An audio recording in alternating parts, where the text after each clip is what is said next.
Okay, let's unpack this.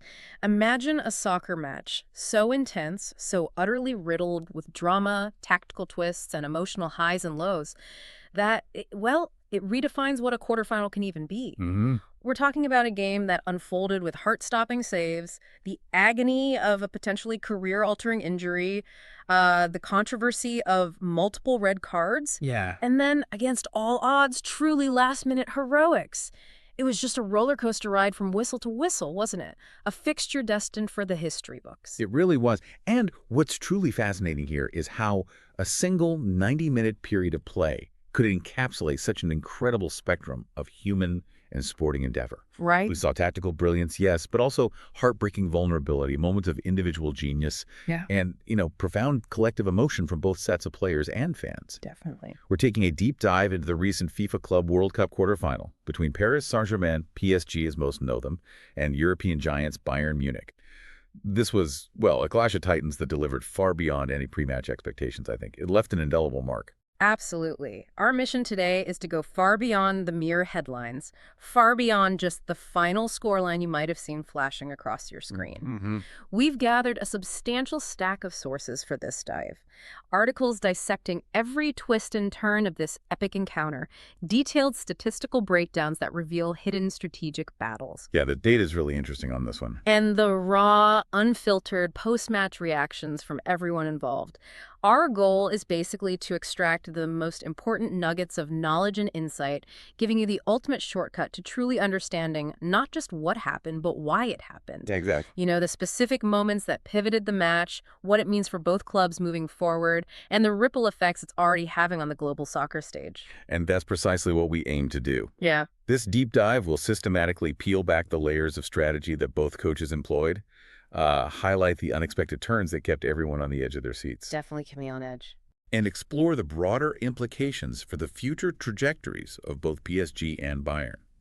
Beyond that, we'll examine how this singular match impacts the burgeoning new era of global club soccer. Right. We want to ensure that by the end of our conversation, you don't just recall the final score, but you feel the very pulse of the match itself, grasping the full weight and significance of every tactical decision, every unfortunate incident, and every moment of sheer brilliance. Yeah. It's about building a complete picture from the tactical chalkboard to the hallowed turf, right through to the fervent media and fan reaction that rippled across the globe. So before we even get into the specifics of this electrifying match, it's crucial to understand the stage upon which it was played. This wasn't just another game in the crowded soccer calendar, was it? Not at all. It was a pivotal moment within FIFA's truly revolutionary expanded club World Cup. For the first time ever, we're seeing a monumental 32 teams competing for global supremacy. 32 teams, yeah. In a format designed to genuinely crown the world's best club side. This is an ambitious undertaking, a clear and undeniable declaration of FIFA's intent to elevate club competition to an unprecedented, truly global level. It's a bold statement, really. It is, and what's truly noteworthy here is the sheer scale and ambition behind this new tournament. This competition is meticulously planned to run for an entire month, from June 14 to July 13, 2025. A whole month. And it's being hosted across an impressive 12 different venues right here in the United States. This isn't just a revamped schedule, it's a massive logistical and strategic undertaking for FIFA. Sure. It showcases their long-term vision to create a legitimate global club championship that brings together the world's absolute elite clubs from every confederation. Mm-hmm. The idea is to foster a truly global spectacle, offering not just bragging rights, but also significant financial incentives that resonate far beyond the pitch. It aims to transcend regional club loyalties and capture the imagination of soccer fans worldwide. Given the sheer magnitude and ambition of this new tournament, the question naturally arises.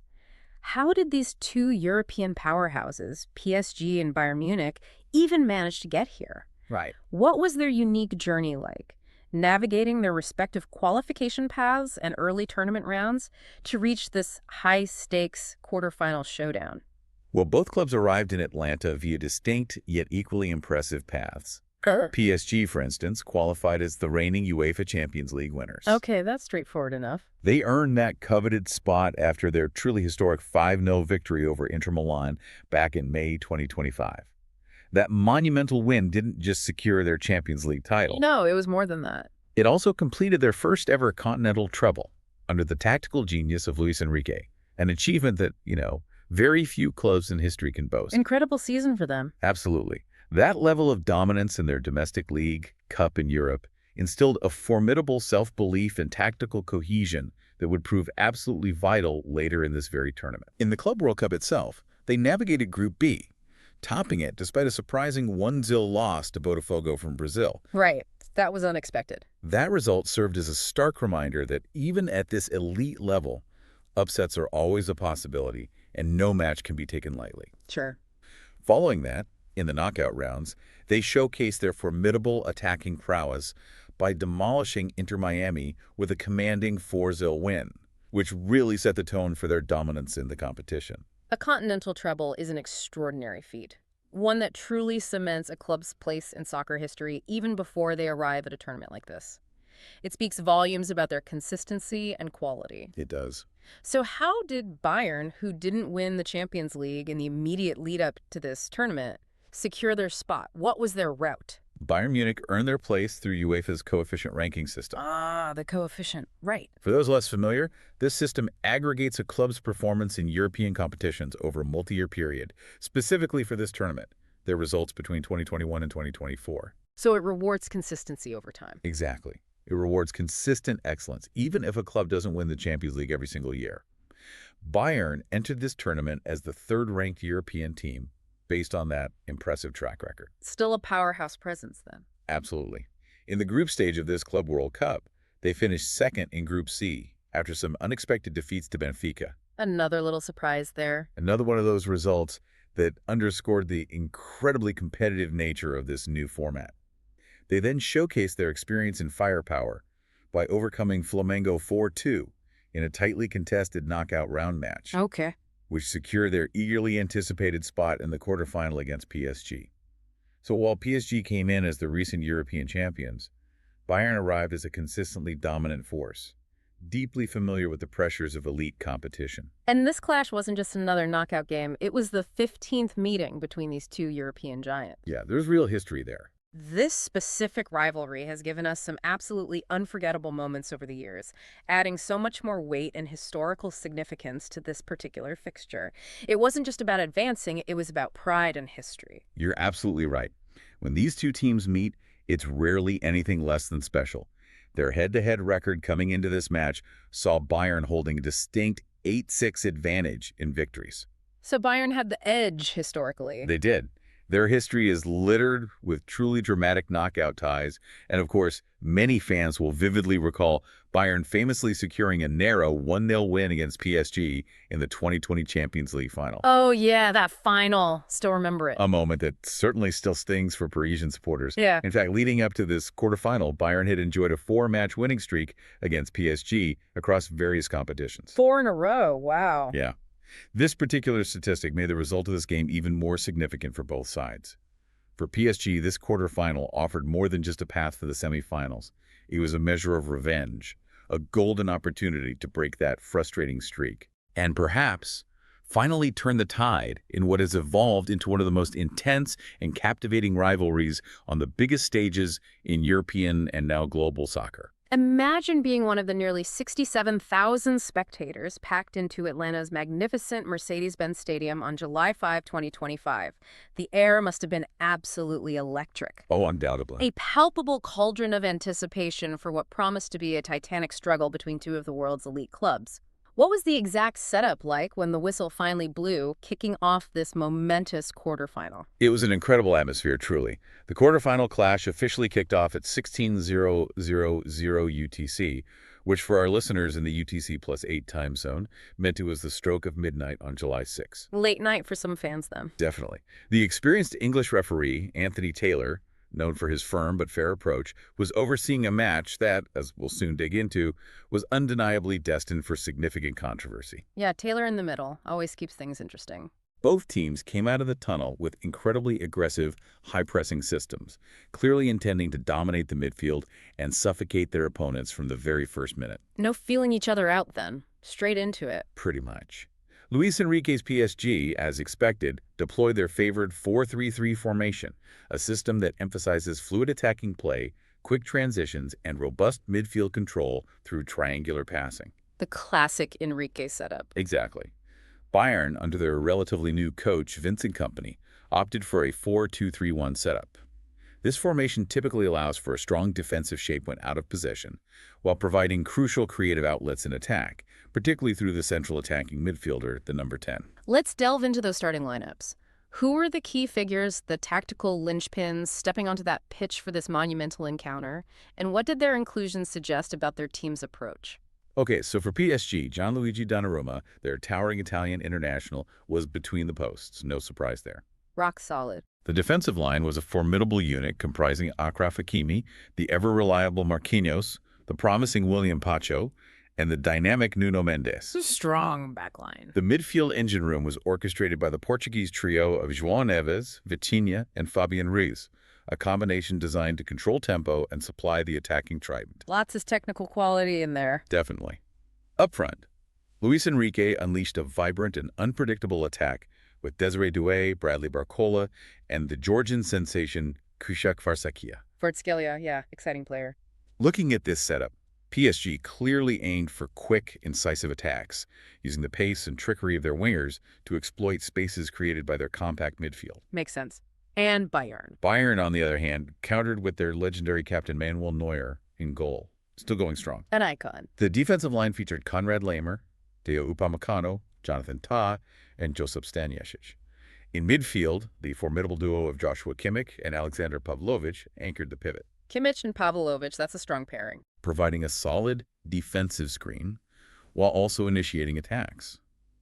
Supporting their prolific striker, Harry Kane, was a hugely talented attacking midfield trio. Michael Olise, the supremely gifted Jamal Musiala, and the veteran Kingsley F. Coman. Musiala in that central role. Key for them. Absolutely key. This 4-2-3-1 was clearly built to funnel play through Musiala in the 10 role, relying on his vision and dribbling to unlock defenses, with pace on the wings and Kane's clinical finishing up top.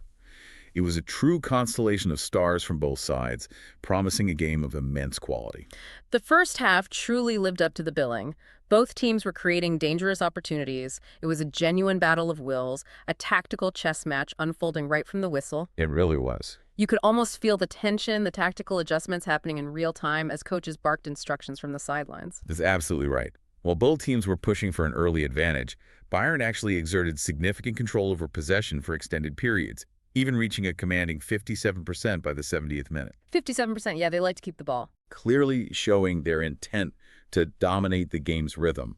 But a hallmark of Luis Enrique's PSG this season has been their exceptional defensive organization, and they certainly held firm under pressure. They're tough to break down. Incredibly disciplined in their shape, denying Bayern easy routes to goal. A key moment that truly set the tone early on was when Michael Olise, who was incredibly dangerous and probing on the wing for Bayern, Olise looks sharp. Unleashed a powerful shot that forced a spectacular, sprawling save from Donnarumma.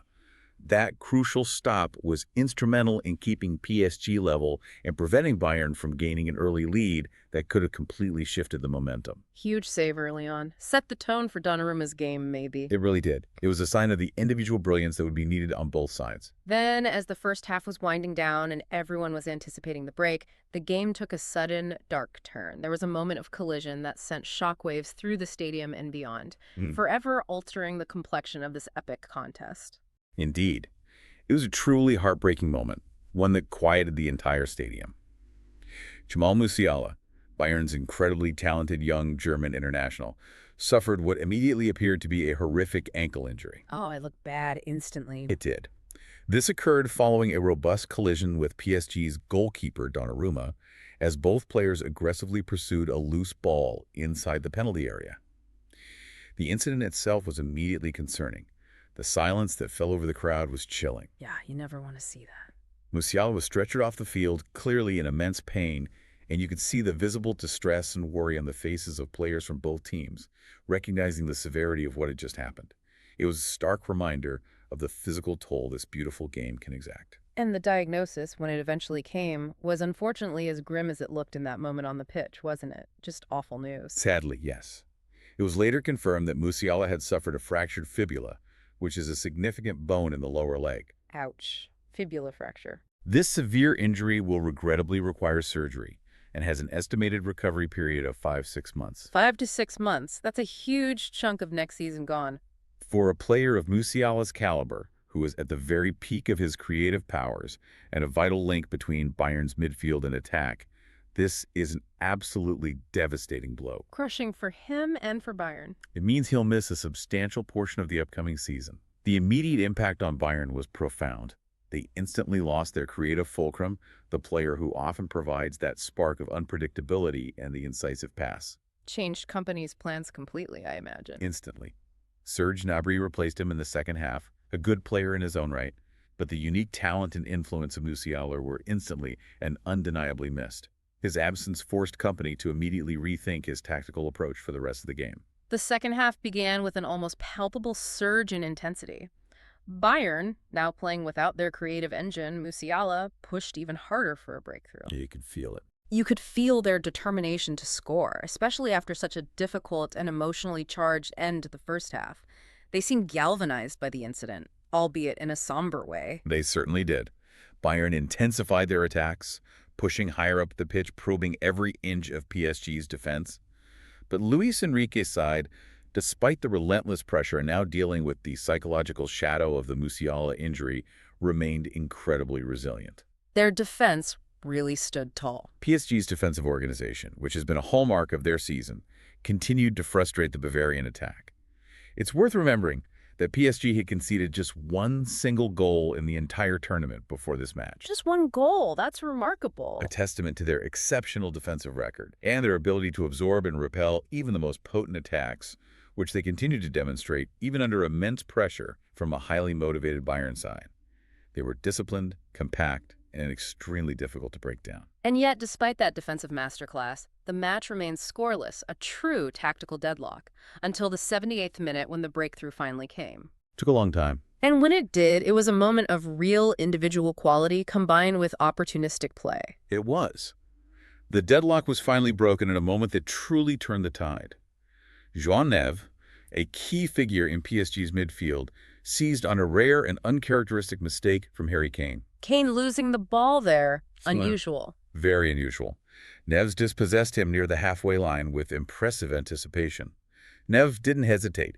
He immediately launched a brilliant counterattack, driving forward and then threading a perfectly weighted through ball to the onrushing Desire Doue. Doue made the run. Doue, showing incredible composure for such a high-stakes moment, took a touch, then wrong-footed the legendary Manuel Neuer with a precise, low drive that nestled perfectly into the back of the net. Clinical finish. Neuer couldn't do much. It was a clinical, decisive finish, giving PSG a crucial 1-0 lead with just over 10 minutes remaining. Doue's execution was so precise, so effective, that it rightfully earned him an impressive 8.51 air rating for his individual performance, a moment of pure brilliance from a young talent. And just when you thought the drama in this match couldn't possibly get any more intense, it absolutely did. The final stages saw PSG facing an almost impossible challenge. It really ramped up then. A true test of their mental fortitude, as they were suddenly reduced to 9 men. Unbelievable. The drama escalated at an astonishing pace. In the 82nd minute, mere minutes after taking the lead, PSG was reduced to 10 men. Willian Pacho received a straight red card for a reckless, studs-up challenge on Bayern's Leon Goretzka. Yeah, that looked like a definite red, nasty challenge. It was a dangerous tackle, leaving English referee Anthony Taylor with absolutely no option but to send him off. This was a critical blow, forcing Luis Enrique to reshuffle his defensive line and ask even more from his already hard-working players. And then it got even worse for them. But the chaos wasn't over. Just 10 minutes later, deep into stoppage time, in the 92nd minute, substitute Lucas Hernandez was also sent off. Hernandez, what did he do? This time for elbowing Rafael Guerreiro. This was clearly born out of frustration, maybe a bit of retaliation, and it left PSG facing an almost insurmountable task. Playing with only 9 men on the field. 9 men against Bayern? How much time was left? For the remaining minutes of stoppage time and any potential extra time, it was an incredible, almost unprecedented scenario at this level. Despite being 2 men down, facing one of the best teams in the world and under immense pressure, PSG didn't just manage to hold on, they defied belief and actually sealed their victory in truly dramatic, almost cinematic fashion. It was unbelievable. It was a moment that will be replayed for years to come. It was an astonishing display of sheer grit, determination, and individual brilliance that truly encapsulated the spirit of this PSG side. In the 96th minute, deep into what felt like never-ending stoppage time, 96th minute, 9 men. Achraf Hakimi embarked on a mesmerizing, almost unbelievable solo run from deep within his own half. He dribbled past no fewer than 5 Bayern defenders, leaving them grasping at air. 5 defenders. Seriously. Seriously. Showcasing incredible skill, balance, and pace, carrying the ball from his own half deep into Bayern's territory. He then demonstrated incredible composure and vision to perfectly set up Ousmane Dembele, Dembele finished it. who, having come on as a substitute and added fresh impetus, unleashed an emphatic finish to make it 2-0 low. Dembele's instant impact from the bench rightfully earned him an 8.0 day CO rating, and Hakimi's brilliant, truly audacious assist capped an absolutely outstanding performance down the right flank. Wow. That goal must have just killed Bayern off completely. It really did. It was a goal that perfectly summarized PSG's unwavering spirit and their ability to produce moments of individual brilliance even under the most extreme pressure. For Bayern, you could practically sense the frustration building throughout the match. They were pushing, they were creating chances, dominating possession. Yeah, they had the ball a lot. But it felt like nothing, absolutely nothing, seemed to go their way on this particular night. That frustration was palpable and deeply rooted in several key moments. Their relentless efforts were repeatedly thwarted, not just by PSG's defense, but by the smallest margins. Bayern had 2 goals disallowed for offside. 2 disallowed goals. Ouch. Both agonizingly close calls after VAR reviews. One of these was a powerful Harry Kane header that would have been a crucial equalizer, completely changing the dynamic of the game. Kane must have been fuming. Then, to compound their woes, a late penalty appeal that initially looked promising was ultimately overturned after a lengthy VAR review, robbing them of yet another potential lifeline. VAR giveth and VAR taketh away. Indeed. Bayern dominated possession, holding 57% of the ball by the 70th minute, showcasing their control over the flow of the game. However, they simply couldn't convert their territorial advantage into goals against a PSG defense that, as we mentioned, had conceded only a single goal in the entire tournament before this match. Just couldn't break them down. It truly was a day where everything that could possibly go wrong for Bayern did go wrong, resulting in a deeply disappointing exit. So, when we strip away all the individual moments of drama, the emotional swings, and the incredible narrative, what does this all mean when we look at the pure statistics?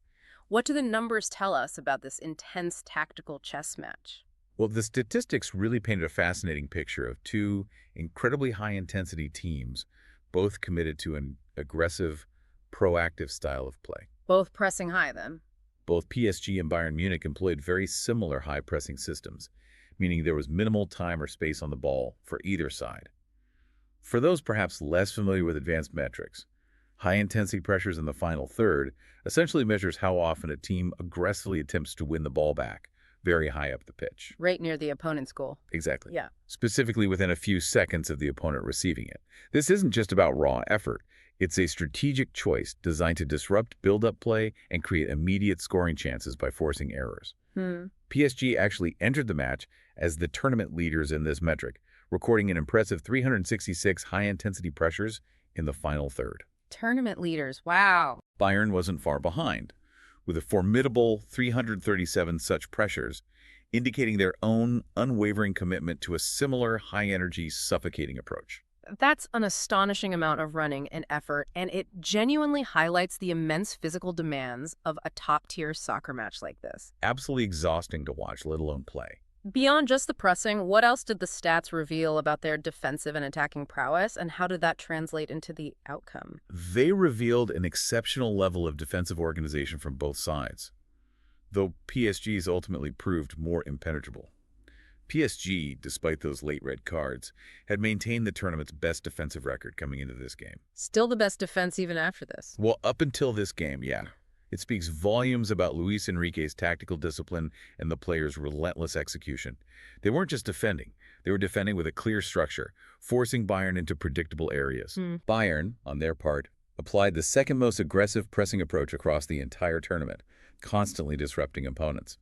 Offensively, while Bayern clearly had more possession and created numerous chances, their 21 shots to PSG's 10 being a prime example. 21 shots for Bayern, but only frustration. Exactly. The stats showed their frustration in the final third. They were repeatedly caught offside, and simply unable to consistently breach PSG's incredibly well-drilled defensive wall. PSG were just clinical. Conversely, PSG, despite having less overall possession and fewer shots, were incredibly clinical with their opportunities, making their attacks count when it mattered most, as evidenced by their 2 well-taken goals. This highlights that efficiency can sometimes trump sheer volume in high-stakes games. While the team effort was undeniably crucial for PSG's hard-fought victory, several individual performances truly shone brightly amidst all that chaos, intensity, and late drama. Who were the standout players for you? For PSG, Gianluigi Donnarumma absolutely emerged as the undisputed man of the match. His performance between the posts was simply heroic. Yeah, he was immense. He made 5 crucial game-saving stops throughout the game, including multiple spectacular saves in the first half from Michael Olise, who was relentlessly threatening Bayern's attack. Those Elise saves were key early on. Absolutely instrumental in keeping PSG in the contest when Bayern was pressing hard, especially before Musiala's unfortunate injury. Without Donnarumma's heroics, the scoreline could have looked very different much earlier. And Neuer, how did he fare? His opposite number, the ever-reliable 39-year-old Manuel Neuer, also performed admirably for Bayern, making 3 important saves himself, though he was ultimately caught at his near post for Doue's opening goal. Yeah, maybe could have done better there, or just a great finish. Bit of both, perhaps. Yeah. It was a very precise shot that gave him little chance, squeezed right in. And beyond the goalkeepers, who else for PSG truly stepped up and delivered in such an incredibly high-pressure situation, particularly when they were down to 9 men? Well, Desire Doue, of course, with his breakthrough goal, was simply remarkable. His composure in that moment for a young player was truly exceptional. Great finish, great moment for him. And the finish itself was so well taken, earning him that 8.5/10 rating. Ousmane Dembele's impact from the bench was also decisive. He provided that critical cutting edge for the second goal, Came on and scored. Perfect sub-contribution. demonstrating his ability to change a game, and rightfully earned an 8.020 rating for his contribution. And then there's Achraf Hakimi. That run.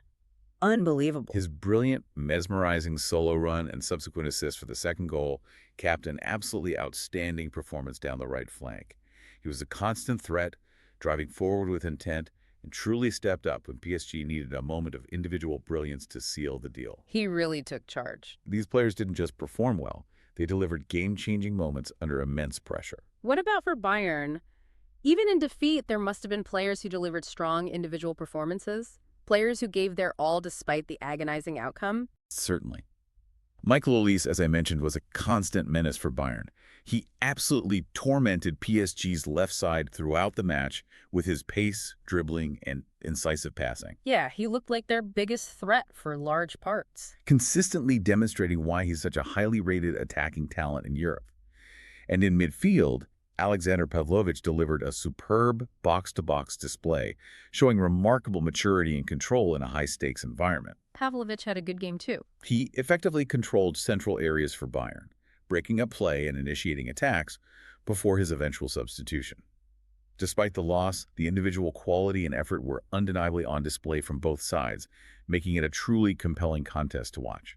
The aftermath of this match was dominated by raw, unfiltered emotion, particularly surrounding Jamal Musiala's injury. You could almost feel the weight of it. Oh, definitely. The shock reverberating through the stadium and then across the global media. What were the coaches saying immediately after the game, and how did that incident specifically spark such a heated debate? Well, Vincent Kompany, the Bayern coach, was visibly and understandably furious in his post-match press conference. His anger was palpable. Can't blame him, really. He stated, with clear frustration in his voice, "I've rarely been so angry at halftime. When I'm sat here next to you now, the thing that gets my blood still boiling at the moment, it's not the result. It's the fact that it happened to someone that enjoys the game so much." Powerful words. Shows how much they rate Musiala. His words conveyed a deep personal concern for Musiala's well-being that transcended the disappointment of the match result. On the other side, Luis Enrique, the PSG coach, acknowledged the extreme difficulty of the match, Had to praise his team, didn't he? particularly praising his team's incredible resilience and mental strength for securing the win when reduced to 9 men. He focused on his team's character in the face of adversity, a classic coach's response. And that Donnarumma-Musiala incident truly ignited a heated debate, didn't it? Yeah. What were the different viewpoints swirling around, especially from within the soccer community itself? It absolutely did. Manuel Neuer, Bayern's legendary and highly respected goalkeeper, was notably very critical of Donnarumma's approach to the challenge. Neuer spoke out. What did he say? And perhaps even more so, Neuer criticized his perceived lack of immediate concern for Musiala after the collision. Neuer publicly stated, and this was widely reported, a situation where you don't have to go in like that, that's risk-taking. He was prepared to accept the risk of injuring his opponent. Wow, strong words from Neuer, calling him out directly. This was a direct, pointed accusation from one top goalkeeper to another, adding a significant layer of tension. Donnarumma, for his part, later posted on social media expressing his prayers and well wishes for Musiala. Damage control, perhaps? Or genuine? A clear public attempt to de-escalate the tension and show empathy, whatever the motive. Other PSG players, including the goal scorer Desire Doue and the architect of the second goal, Achraf Hakimi, also publicly sent messages of support to the injured Bayern star. Good to see that player solidarity. Demonstrating a collective empathy that tried to bridge the on-field animosity. And how did the legions of fans react to this specific incident and to Donnarumma's actions throughout the match? Must have been intense. Oh, Bayern supporters made their feelings abundantly clear. They booed Donnarumma throughout the entire second half. The whole second half, wow. A sustained expression of their anger and frustration over the incident and the loss of their star player. The debate wasn't just limited to the players and coaches. It raged across fan forums, dedicated soccer websites, and especially social media platforms. I bet. What about neutral opinions? Neutral experts also weighed in, providing a more objective view. Real Madrid goalkeeper Thibaut Courtois, for instance, came to Donnarumma's defense. Courtois defended him. Interesting. Courtois stated, with his own professional insight, "Blaming Donnarumma seems excessive to me. Goalkeepers will go for the ball," indicating that such high-speed 50-50 collisions are often an unavoidable part of the game when a goalkeeper fully commits. So, a goalkeeper's perspective there, part of the job maybe. It truly became a divisive moment, highlighting how a single incident can polarize opinions and shape narratives for a long time, regardless of the ultimate outcome of the match. Adding another incredibly poignant layer of emotion to what was already an incredibly dramatic night was the farewell of a true Bayern legend. Ah, yes, Thomas Müller. It's always tough to see such an iconic figure go, particularly under these bittersweet circumstances. It was indeed a very emotional moment, not just for Thomas Müller himself, but for Bayern fans and the club as a whole. This match officially marked Thomas Müller's final game after an absolutely incredible 25-year career with the club. 25 years. One club. That's rare nowadays. So rare. Yeah. He has been an iconic figure, a true one-club man, embodying the spirit of Bayern Munich for generations, and his departure undoubtedly marks the end of an era for the Bavarian Giants. Definitely the end of an era. His reflection after the game was incredibly heartfelt and somber. It's extremely bitter to go out because it really is the end now. When you see you lose, it's always tough. Yeah, losing your last ever game. Tough way to finish. His teammates and the coaching staff had clearly harbored hopes of giving him a much more fitting send-off, perhaps with a trophy, or at least a deeper, more successful run in the tournament. Not the fairy tale ending then. Instead, it became a night of mixed emotions and profound disappointment for the German champions, making his farewell even more bittersweet and memorable for all the wrong reasons. It was a stark reminder that even legends don't always get the fairy tale ending they deserve. This match captivated global attention, not just for the result, but for its multitude of storylines. From tactical battles to heartbreaking moments, how did the world's media and the vast global fan base react? The coverage was extensive and highly emotional, resonating across all forms of international media. Major outlets immediately highlighted the drama and the human cost. ESPN, for instance, described the match as marred by a gruesome injury to young German star Jamal Musiala. Yeah, that was the headline everywhere, wasn't it? While simultaneously emphasizing PSG's remarkable resilience to secure the victory, despite the incredibly challenging circumstances of playing with 9 men. Right. And in Germany. German media, as you'd expect, particularly specialized outlets like Bavarian Podcast Works and mainstream newspapers like Bild, extensively analyzed the Donnarumma incident from every angle and provided detailed updates on Musiala's injury timeline, keeping fans updated on his recovery. Confirming he would be sidelined for a significant 4 or 5 months. Some sources said 5-6, but a long time regardless. French publications, understandably, celebrated PSG's incredible mental strength and their ability to overcome such extraordinary adversity, Hailed it as a massive mental victory. while still acknowledging the unfortunate injury to Musiala with appropriate concern. Beyond traditional media, social media always plays an enormous immediate role in these kinds of big sporting moments. Was there any particular reaction or instance that went viral? Absolutely. One of the most striking and widely shared social media reactions came from Alphonso Davies, Musiala's Bayern teammate and close friend. Oh, Davies, what happened? His raw, emotional live stream response to Musiala's injury went viral almost immediately. You could see his visceral reaction, devoid of any pretense, screaming, "Oh my God, no," and falling to his knees as he watched the replay. Oh, wow, that's heartbreaking. This shows the bond between players. It became a widely shared, incredibly powerful expression of the collective anguish felt by soccer fans around the world, truly transcending typical club loyalties. The hashtags #Musiala and #PrayForJamal trended globally for hours after the match, Ah, I saw those trending. showing just how quickly and universally the soccer community rallied around the injured player, underscoring the deep human connections within the sport. And how did the fan debates play out around the match's controversies, specifically the Donnarumma incident, which seemed to capture so much attention and emotion? Well, the controversial moments, particularly the Musiala-Donnarumma collision, sparked fierce and prolonged debate across fan forums and social media platforms. I can imagine. As we touched on earlier, Bayern supporters made their feelings unequivocally clear, showering Donnarumma with boos throughout the entire second half, a direct and unambiguous expression of their anger. Right. Neutral observers, however, remained divided on whether the collision was intentional, reckless, or simply an unavoidable part of the game. The Courtois argument again. Exactly, a consequence of two players going hard for the ball. Thibaut Courtois' expert defense of Donnarumma, coming from a peer, further fueled these passionate discussions, adding a layer of professional insight to the often heated fan arguments. It really does highlight how one moment can just dominate the conversation. It truly highlighted how a single high-stakes incident can polarize opinions, generate immense scrutiny, and ultimately shape narratives and fan perceptions long after the final whistle is blown. Beyond the immediate drama and the emotional fallout, this match has truly significant implications for the remainder of the Club World Cup and for both clubs moving forward. Absolutely. What does PSG's victory mean for their tournament path now that they've overcome such a monumental hurdle? Who do they face next? For PSG, this monumental victory secured their place in the highly anticipated semifinals, where they are now set to face none other than Real Madrid. PSG versus Real Madrid. Wow, another huge clash. That colossal match is scheduled for July 9, 2025 at MetLife Stadium in East Rutherford, New Jersey. Their journey toward potential global supremacy continues, and their extraordinary ability to maintain composure, adapt tactically, and secure victory while playing with only 9 men That 9-man win must give them huge belief. demonstrated an extraordinary level of mental fortitude and tactical resilience. This performance keeps alive their dream of adding the prestigious Club World Cup to their historic continental treble, which would truly cap off an unforgettable and unparalleled season for them under Luis Enrique.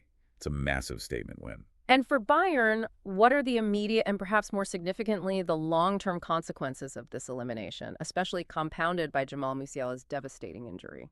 For Bayern Munich, the early elimination from this inaugural expanded Club World Cup represents a significant missed opportunity to add another major international trophy to their already extensive collection, A blow to their prestige, maybe. and to gain crucial experience in this new format.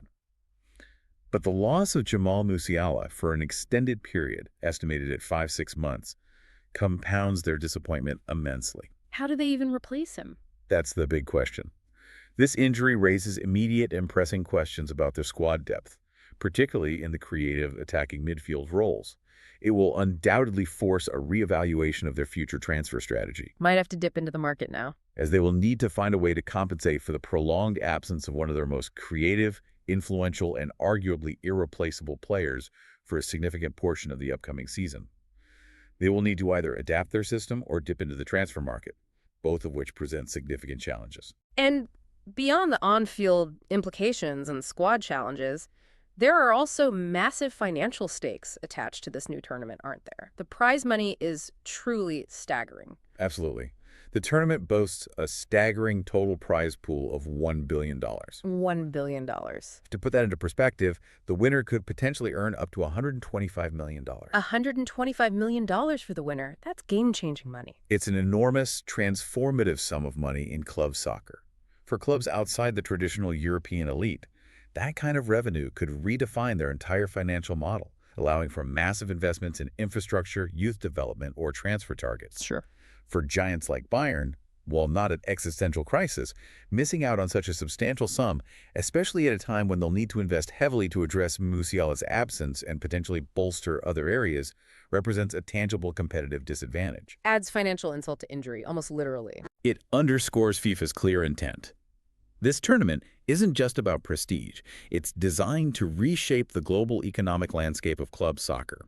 And early exits, as Bayern experienced, now carry a very steep financial price. So, looking at the bigger picture, how has this expanded Club World Cup format, particularly through this dramatic quarterfinal, fared in delivering on FIFA's ambitious vision for a truly global club championship? Has it worked so far?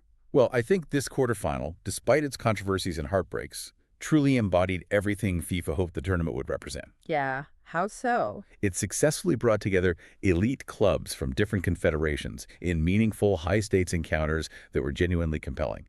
The match was absolutely brimming with dramatic storylines, showcased moments of world-class soccer from both sides, Can't argue with the drama. and undeniably demonstrated the immense potential for this expanded format to become a truly global spectacle. PSG's progression, achieved under such extraordinary and challenging circumstances of being reduced to 9 men, only enhances the narrative of the tournament as it moves into its decisive stages. True, that's a story in itself. It proved that FIFA's ambitious vision for a truly global club championship is not just a concept, but a tangible reality, off to a dramatic, compelling, and ultimately successful start, I'd say. We've truly taken a deep dive into what was undeniably one of the most dramatic soccer matches in recent memory. From the intense tactical battles to the heartbreaking injury of Jamal Musiala, the incredible resilience shown by a team playing with only 9 men. Just incredible resilience. And a flurry of controversial red cards, this game truly had it all. It was a powerful testament to the unpredictable, emotionally charged nature of top-tier soccer. It really was. And this deep dive, we hope, has provided you not just with the raw facts and figures, but with the full emotional and strategic context of this truly epic clash. It serves as a powerful reminder that sports, particularly at their highest level, are as much about profound human drama, mental fortitude, and sheer resilience as they are about the raw skill, athleticism, and tactical prowess displayed on the field. The story of PSG versus Bayern will undoubtedly resonate for a long time. So, as you reflect on this epic clash and all the layers we've uncovered together, here's an important question to ponder. In a world where information spreads instantly and emotions run incredibly high, And they certainly did here. how do moments of intense on-field controversy like the Musiala-Donnarumma incident and the ensuing debate fundamentally shape the narratives and fan perceptions, not just in the immediate aftermath, but long after the final whistle blows and the initial anger subsides? How long does that stuff stick? That's a great question. And it raises an even broader, perhaps more profound one. In such high-stakes, globally televised environments, what responsibility do players and coaches truly bear for the emotional impact of their actions and words? Right. Both on the field, during the heat of competition, and in the immediate aftermath, when global media and social media amplify every single detail for the entire world to see, react to, and form opinions upon. Yeah. It's a complex interplay of competitive drive, raw human emotion, and public perception that these moments truly bring into sharp, unavoidable focus. Something to think about.